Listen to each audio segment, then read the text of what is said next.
आज जो हमने चंडीगढ़ मेयर चुनाव में देखा वो सिर्फ एक असंवैधानिक या गैर कानूनी चीज ही नहीं थी, बल्कि राष्ट्रद्रोह था, देशद्रोह था। आज जो हमने फर्जीवाड़ा, जो गैर कानूनी काम, जो इलीगैलिटी चंडीगढ़ मेयर चुनाव में देखी है, उसे सिर्फ और सिर्फ राष्ट्रद्रोह कहा जा सकता है। आप सभी ये बात जानते हैं कि मेयर के चुनाव में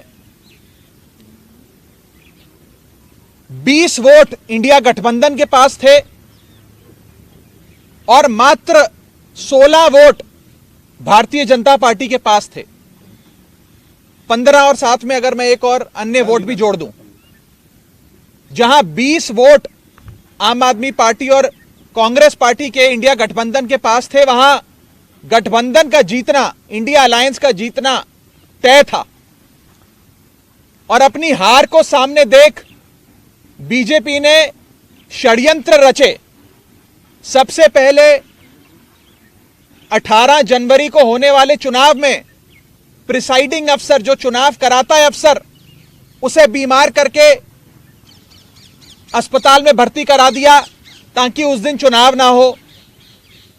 फिर चुनाव की जब नई तारीख आई जो हाईकोर्ट ने निर्धारित करी, उस बीच ऑपरेशन लोटस करके आम आदमी पार्टी की और कांग्रेस के पार्षदों को खरीदने की कोशिश करी गई। जब बीजेपी का ऑपरेशन लोटस भी फेल हो गया तो बीजेपी ने आज आप सबकी आंखों के सामने और आप सबके कैमरों में कैद जो फर्जीवाड़ा किया है, पहले मैं सिलसिलेवार तरीके से आपको बताना चाहता हूं। बीजेपी ने अपने ही पार्टी के माइनॉरिटी विंग के ऑफिस बियरर को प्रिसाइडिंग अफसर बनाया, यानी कि जो शख्स घोषित भाजपा का सदस्य है, उनका ऑफिस बियरर है, पदाधिकारी है, उस माइनॉरिटी विंग के सेक्रेटरी को प्रिसाइडिंग अफसर बनाकर उसकी देखरेख में चुनाव कराने की घोषणा करी। चुनाव में जब वोटिंग समाप्त हुई और काउंटिंग की बारी आई तो इस भाजपा के ऑफिस बियरर प्रिसाइडिंग अफसर ने किसी भी पार्टी के इलेक्शन एजेंट को आगे नहीं आने दिया। आप सब जानते हैं, आप सब चंडीगढ़ मेयर चुनाव देखते आए हैं, जब भी वोटों की गिनती होती है तो इलेक्शन एजेंट, तमाम पार्टियों के इलेक्शन एजेंट अपनी आंखों के सामने काउंटिंग टेबल पे खड़े होकर काउंटिंग करवाते हैं। लेकिन पहली बार इतिहास में देखा गया कि इलेक्शन एजेंट्स को दूर कर दिया गया, उन्हें टेबल के नजदीक नहीं आने दिया गया। और उसके बाद जो हुआ, आपने देखा कि कैसे भाजपा के इस पदाधिकारी ने, जो प्रिसाइडिंग अफसर था आज के चुनाव का, उसने अपने पेन से बैलेट पेपर पर इंक लगाकर उस सारे बैलेट पेपर को इनवैलिड किया और फिर चुनावों की गिनती में, वोटिंग में, वोट काउंटिंग में उस एक एक बैलेट पेपर को इलीगल घोषित किया। पहली बार चंडीगढ़ मेयर चुनाव में कुल 36 वोटों में से 8 वोट इनवैलिड घोषित कर दिए गए। इतिहास में आज तक नहीं हुआ। आम आदमी पार्टी और कांग्रेस के गठबंधन को 20 वोट पड़ने थे, हमें 12 वोट पड़े और हमारे 8 वोट इनवैलिड घोषित कर दिए गए। और भाजपा का एक भी वोट इनवैलिड नहीं घोषित किया गया। भाजपा के और उनके कुल वोट 16 थे, उनको 16 वोट पड़े और आम आदमी पार्टी के 20 में से 8 वोटों को इनवैलिड यानी कि अवैध घोषित करके हमारे वोटों को घटाकर 12 कर दिया गया। साथियों, जब भी किसी भी वोट को अवैध घोषित किया जाता है या इनवैलिड करार दिया जाता है तो उस वोट को दोनों पार्टियों के काउंटिंग एजेंट को दिखाया जाता है अवैध घोषित करने से पहले। यह डमी बैलेट पेपर है, जो मैं आप सबके सामने लाया हूं।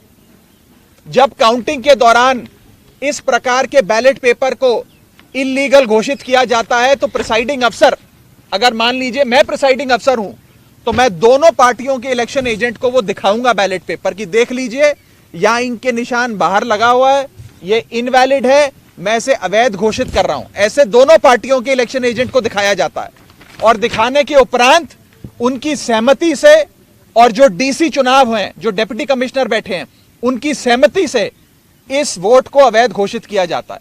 लेकिन आज ये नहीं हुआ। आज ना इलेक्शन एजेंट को दिखाया गया, ना डीसी को दिखाया गया, और बस एक एक कर आम आदमी पार्टी के वोटों को और कांग्रेस पार्टी के वोटों को अवैध घोषित कर दिया गया।